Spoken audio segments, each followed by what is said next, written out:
कराची सोराब गोट town UC सत जान मोहम्मद ब्रोही गोट गर्ल्स डिग्री कॉलेज गंदे पानी ऐं कचरे जे ढेरनि में तब्दील थी वियो।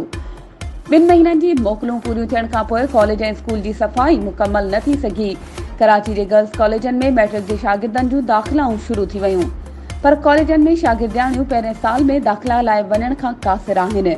जॾहिं त ज़िले ओभर इंतज़ामिया ऐं चूंडियल नुमाइंदनि बरसाति खां पोइ सरकारी स्कूलनि कॉलेजिस डिस्पेंसरियुनि जी सफ़ाई सुथराई ऐं बरसाती पाणी निकाल लाइ के बि जोगा उपाउ न वरिता, जंहिं करे अध खां वधीक स्कूल सफ़ाई सुथराई न थियण ऐं पाणी बीहण करे खुली न सघिया।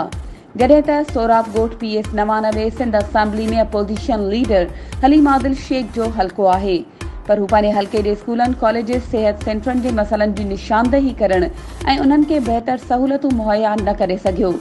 वज़ीर आला सिंध, वज़ीर तालीम, वज़ीर बल्दियात ऐं एडमिनिस्ट्रेटर ओभर खे फौरी तौर स्कूल ऐं कॉलेजिस जी सफ़ाई सुथराई जो नोटिस वठी मुस्तक़बिल जे मेमारनि जो इहो मसइलो हल करे शागिर्दनि ऐं शागिर्दियाणियुनि मां बेचैनी ख़तमु कई वञे।